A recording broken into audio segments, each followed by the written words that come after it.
sorry, di bagian tambahan ini, mari kita melihat bagaimana tentang konsep kebenaran itu. Apakah konsep kebenaran itu masih merupakan sesuatu hal yang apa ya? Masih merupakan sesuatu hal yang ada ya, sesuatu hal yang penting yang dapat terjadi dalam dunia kita ini. Ya, mari kita lihat. Oke. Nah, kenapa saya menyatakan tentang hal ini? Kenapa? Karena kita berada dalam satu dunia pada saat sekarang ini, di mana kebenaran itu sangat-sangat subjektif. Kebenaran itu bukan merupakan satu hal yang mutlak, bukanlah merupakan satu hal yang normatif, tapi merupakan satu hal yang sangat subjektif. Tergantung siapa yang bilang tentang kebenaran tersebut. Kita kadang-kadang tidak bisa percaya lagi, ini mana nih yang benar ya? Saya ingat sekali waktu permulaan COVID, pada permulaan COVID ya. Pada saat kita udah mulai khawatir, ini gimana nih, perlu nggak kita pakai masker ya? Perlukah kita pakai masker? Tapi saya bukan bicara tentang politik atau apa, tapi yang terjadi pada saat itu adalah pemerintahan pada saat itu katakan, wah ya, melalui Dr. Fauci katakan, oh nggak perlu itu masker ya, nggak perlu masker. Jadi kita biasa saja dengan kata lain. Waduh, tapi kemudian kita tahu bahwa itu bukan satu bukan satu kebenaran. Tapi saya mengerti ya, kenapa alasannya. Oleh sebab pada saat itu kurang sekali masker yang ada di mana? Di Amerika, sehingga mau diprioritaskan itu kepada siapa untuk masker tersebut? Yang mau diprioritaskan adalah kepada yang bekerja di rumah sakit dan lain sebagainya. Jadi mau diutamakan mereka dulu yang punya apa?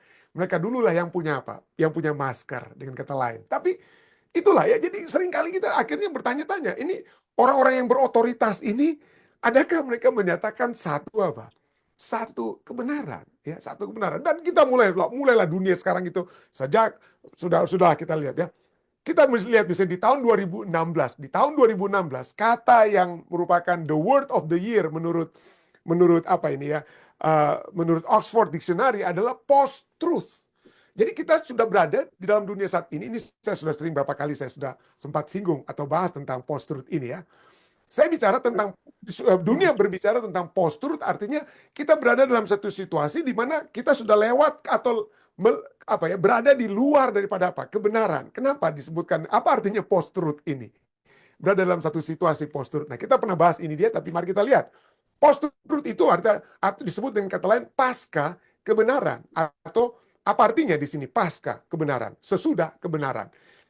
Post-truth adalah sebuah kata sifat, satu kata sifat yang menunjukkan keadaan di mana fakta objektif, fakta yang sesungguhnya itu kurang berpengaruh lagi dalam membentuk opini publik daripada daya tarik emosi dan keyakinan pribadi.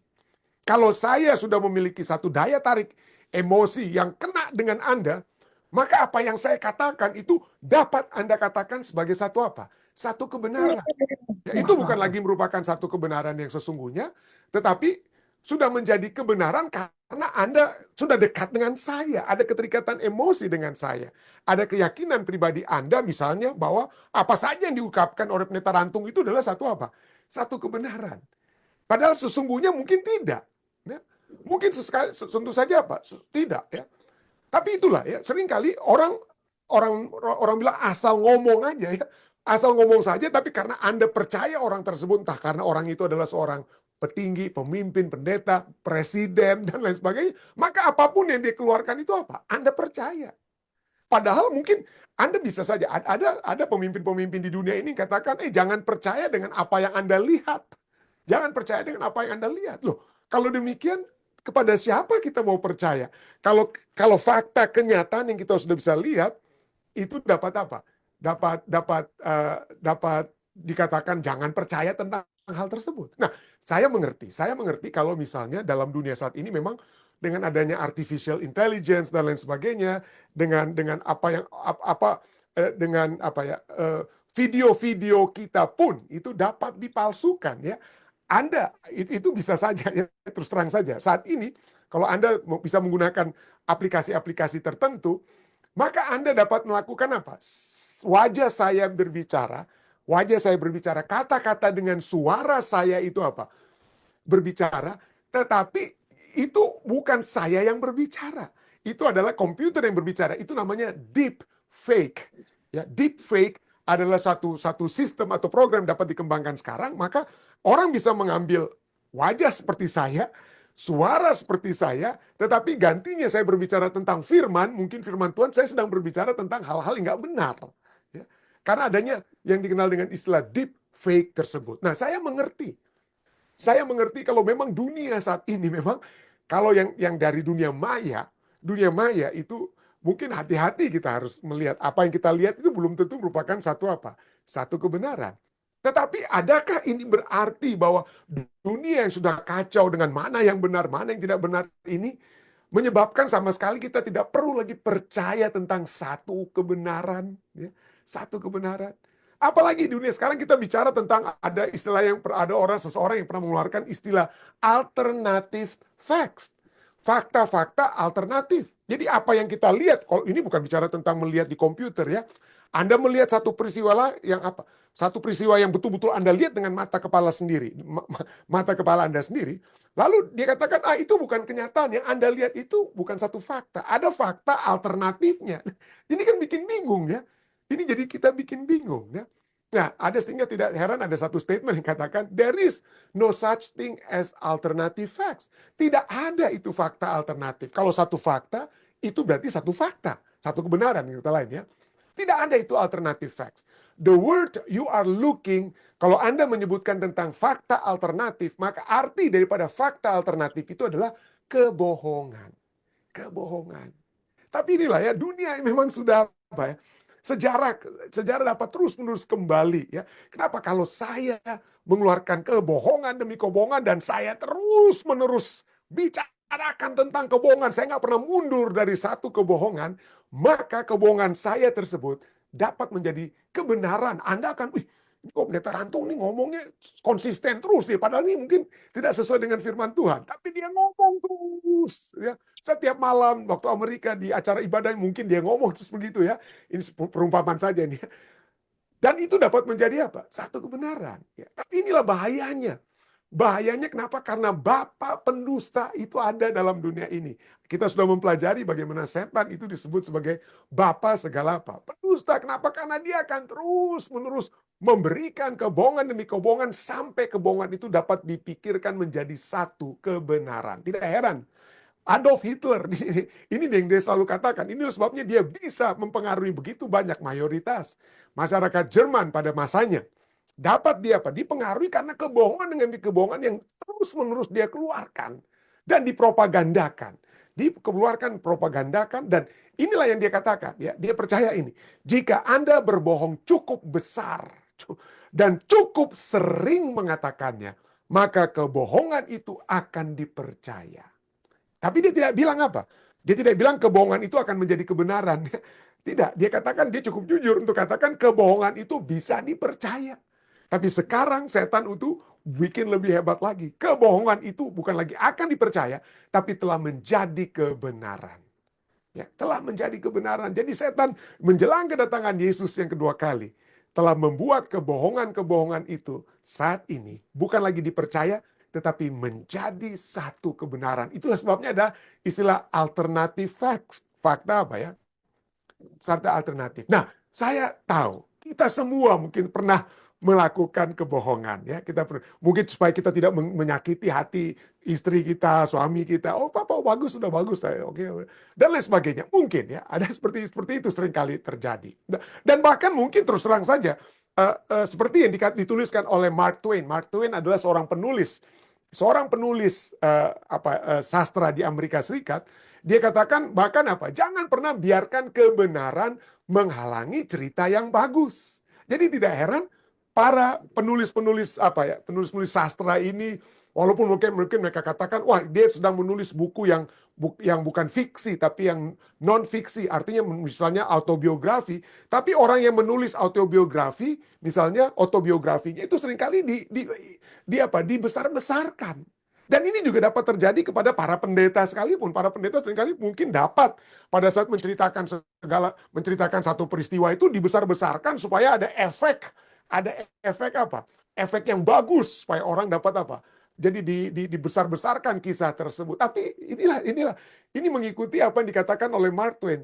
Biarlah kebenaran itu jangan menghalangi cerita yang bagus. Jadi agar supaya Anda memiliki ilustrasi khotbah yang bagus, misalnya kalau ini diaplikasikan kepada pendeta ya, ada bohong-bohongnya sedikit lah ditambahkan dalam apa? Dalam ilustrasi kita, ya, dalam cerita bagus kita. Jadi jangan pernah biarkan kebenaran menghalangi cerita yang bagus. Nah, ini masalah, saudara. Kenapa saya katakan ini menjadi satu masalah? Kenapa? Karena ujung-ujungnya kebenaran itu apa? Kebenaran itu berada di bawah daripada apa? Di bawah kebohongan. Kebenaran itu berada di bawah kebohongan. Tidak heran, saya setuju sekali dengan apa yang dikatakan oleh David Brin. Dia katakan apa? Bahwa tidak semuanya itu subjektif.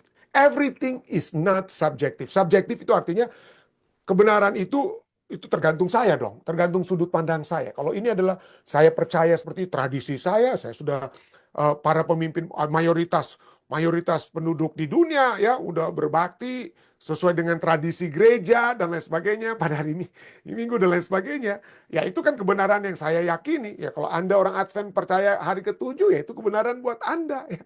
Ya, itu kebenaran buat Anda. Jadi kebenaran itu bukan lagi normatif, artinya yang sesuai dengan kebenaran itu sendiri, tetapi sudah menjadi subjektif. Tergantung dari siapa yang mau menerima atau tidak menerima kebenaran tersebut. Dari sudut pandang kita, kebenaran tersebut kita nilai. Yang kita nilai dari sudut pandang. Tapi menurut David Brin, dia katakan tidak semuanya itu subjektif. Realitas juga penting. Realitas atau fakta yang sesungguhnya itu sangat penting.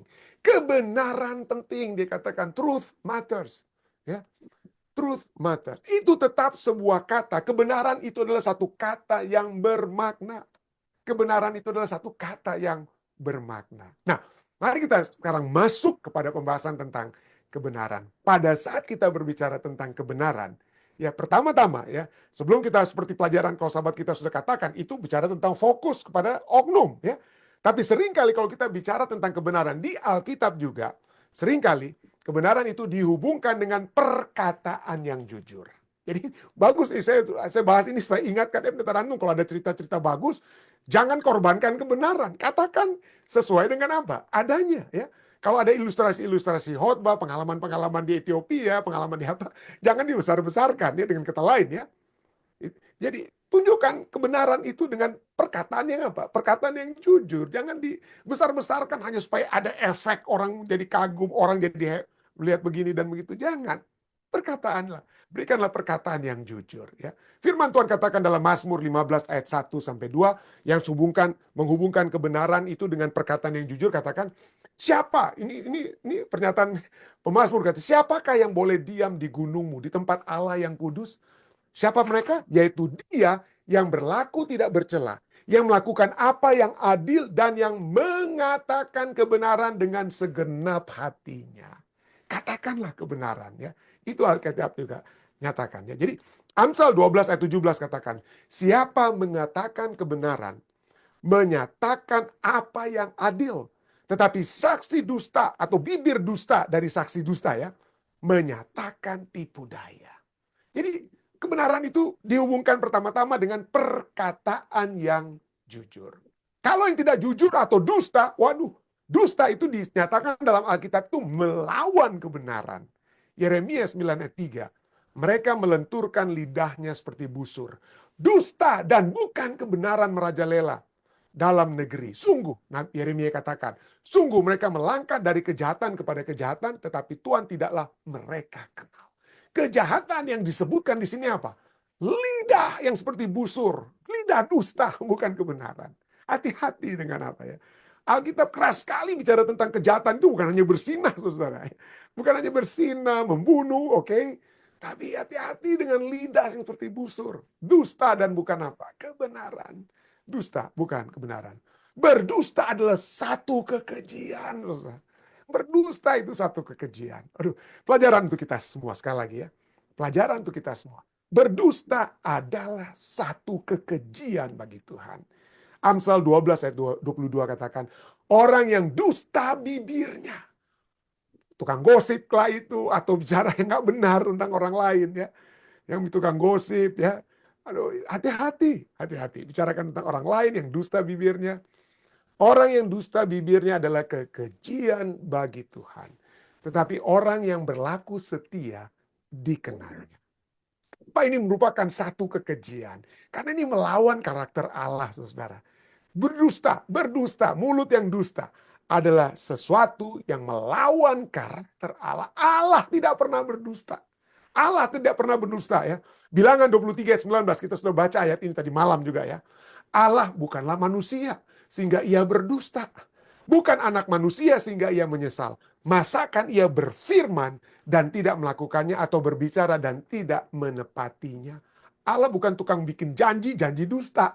Bukan modal dusta. Allah bukanlah manusia sehingga ia berdusta. Titus 1 ayat 2 katakan. Dan berdasarkan Rasul Paulus bicara kepada Titus pengharapan apa ya? Berdasarkan pengharapan akan hidup yang kekal yang sebelum permulaan zaman sudah dijanjikan oleh Allah. Allah yang bagaimana? Keselamatan yang dijanjikan ini. Allah yang menjanjikan adalah Allah yang tidak berdusta.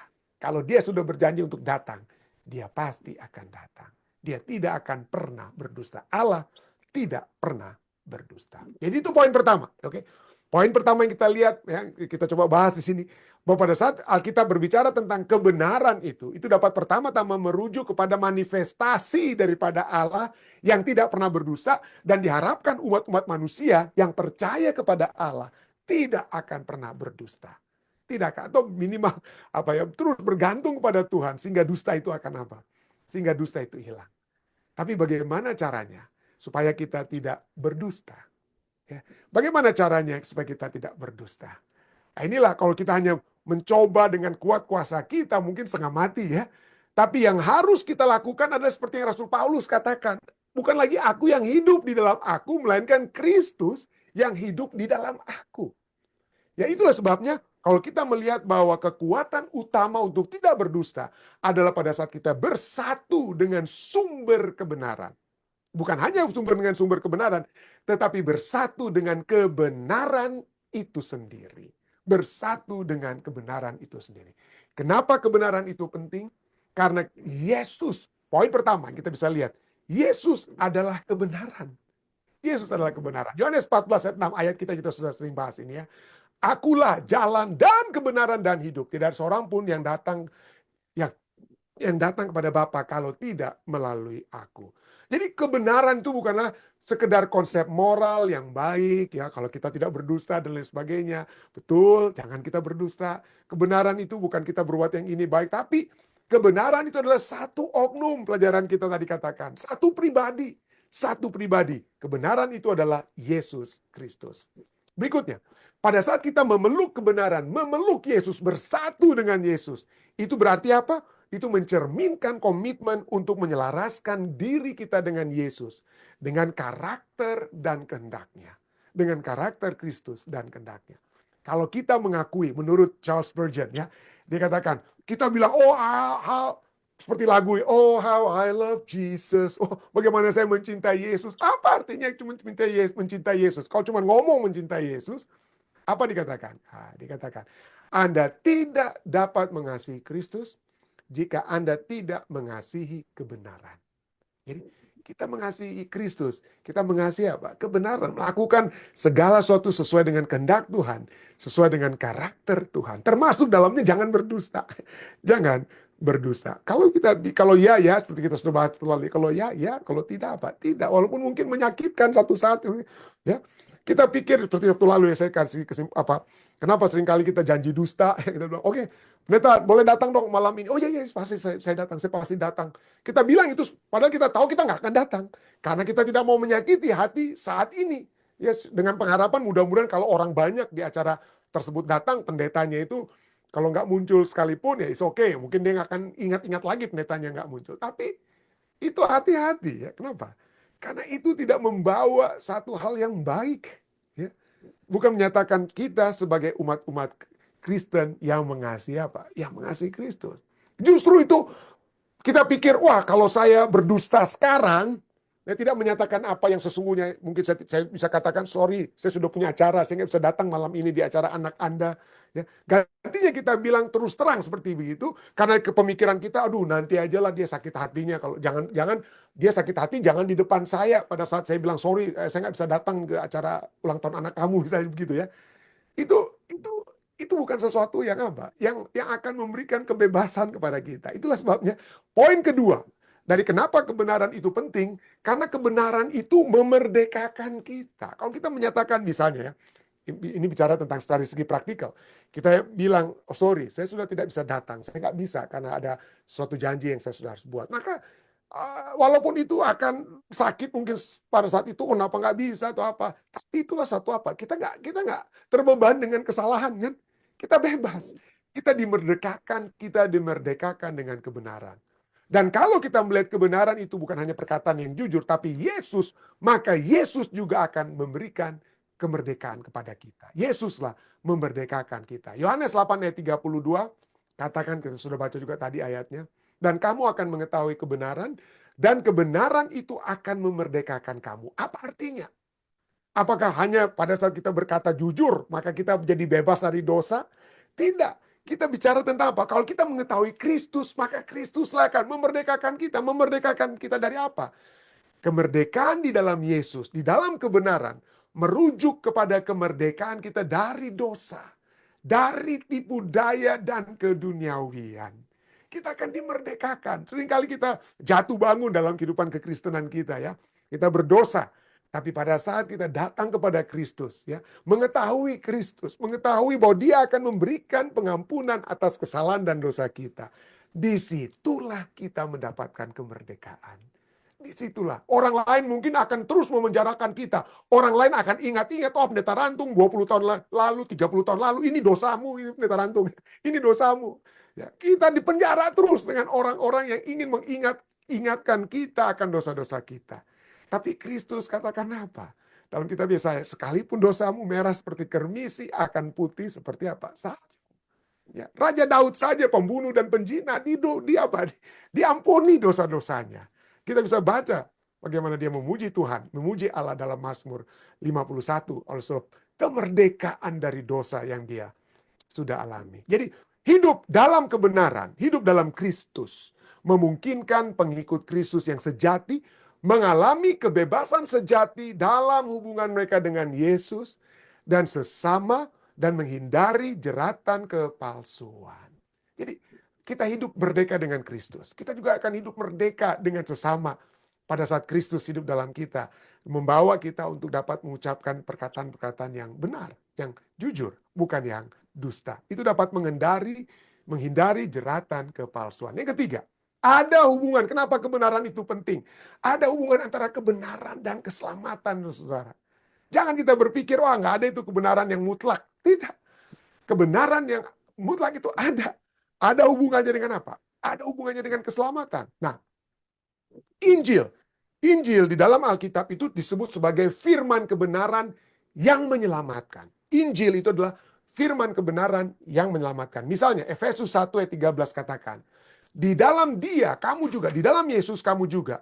Karena kamu telah mendengar firman kebenaran, yaitu Injil keselamatanmu. Di dalam Dia, kamu juga ketika kamu percaya, dimeteraikan dengan Roh Kudus yang dijanjikannya itu. Jadi di dalam Kristus. Ya. Karena pada saat kita mendengar firman Kristus, ya, Injil keselamatan tersebut, maka kita dijamin keselamatannya. Oleh apa? Dimeteraikan oleh Roh Kudus yang telah Dia janjikan. Jadi penting sekali kebenaran tersebut, penting sekali Kristus. Dan juga firman-Nya yang adalah Injil keselamatan yang telah membawa kita kepada keselamatan itu ya. Jadi percaya pada kebenaran, percaya pada Injil ya, atau yaitu Injil itu merujuk kepada apa? Kematian dan kebangkitan Kristus. Itu adalah inti dari iman yang menuntun kepada keselamatan. Keselamatan kita itu dari kasih karunia Tuhan. Tapi kasih karunia tersebut kita terima dengan apa? Dengan iman. Kita terima dengan iman. Itulah sebabnya kebenaran dan adalah jalan yang menuju apa? Kebenaran itu menuntun kita kepada apa? Keselamatan. Anda bisa baca juga dari 1 Korintus 15 ayat 3 sampai 4. Berikutnya. Kenapa kebenaran itu penting? Alasan ketiga adalah bahwa kebenaran itu menuntun kepada persatuan dan kepercayaan. Ya. Bukan hanya, coba Anda lihat, kalau kita berkata jujur, kalau kita tidak memberikan janji-janji palsu, kalau kita hubungkan dengan pelajaran kita tadi malam, ya, kita bicara jujur, maka itu menimbulkan apa? Kita lihat kepercayaan, menimbulkan persatuan. Orang dapat apa? Tidak ada masalah untuk dapat bersatu dengan kita kalau kita menyatakan apa? Hal yang benar. Jadi kebenaran itu salah satu manifestasi ataupun akibat daripada Kristus yang hidup dalam kehidupan kita, maka itu menuntun kepada apa? Persatuan dan kepercayaan. Nah, selain itu juga kita lihat sini bahwa seperti Paulus memerintahkan orang percaya, saudara dan saya yang percaya Yesus, untuk menyatakan kebenaran dengan kasih. Itu kata yang digunakan dalam Efesus 4 ayat 15. Katakanlah kebenaran itu dengan apa? Kasih. Bawakanlah Injil keselamatan dengan kasih. Beritakanlah Kristus itu dengan apa? Kasih. Dan inilah yang akan menumbuhkan kedewasaan dan persatuan di dalam gereja. Tapi seringkali kita umat manusia, wah ini kebenaran ini kita bawa ini kebenaran, kita sudah tahu ini kebenaran, kita tahu kebenaran, wah kita harus hantam orang lain dengan kebenaran tersebut. Hati-hati ya. Kita bukan hantam, kebenaran itu bukan untuk hantam-menghantam, tapi untuk apa? Dibawakan dengan apa? Kasih. Sehingga kedewasaan dan ada persatuan. Kalau kebenaran itu hanya kita mau tegakkan dengan kekerasan dan lain sebagainya, adakah persatuan dalam gereja? Saya ragu itu dapat terjadi. Jadi kebenaran itu membangun kepercayaan dalam hubungan baik di dalam komunitas Kristen maupun dengan dunia, yang menunjukkan adanya integritas dan apa? Ketulusan. Adanya integritas dan ketulusan, maka kita dapat membawakan Kristus, ya. Dan orang dapat percaya kepada Kristus yang kita bawakan. Berikutnya, terakhir saya percaya ini ya, bahwa kebenaran itu adalah senjata melawan penipuan. Begitu hebat penipuan saat ini, saudara. Dengan setan yang berkata, oh ini kebenaran, ya. Di Taman Eden saja dikatakan semua pohon ini kan Tuhan bilang tidak boleh kamu makan. Tapi yang hanya ini boleh kamu makan. Setan putar balik semua. Kebenaran-kebenaran itu. Apa yang Allah firmankan. Itu semua diputar balik oleh setan. Ya. Tapi disinilah firman Tuhan kita sudah sering mempelajari. Dalam Efesus 6 ayat 14. Bahwa kita dimiliki senjata untuk melawan penipuan. Itu apa? Ikat pinggang kebenaran. Ya. Ikat pinggang kebenaran yang akan menandakan peranan kebenaran itu dalam peperangan rohani.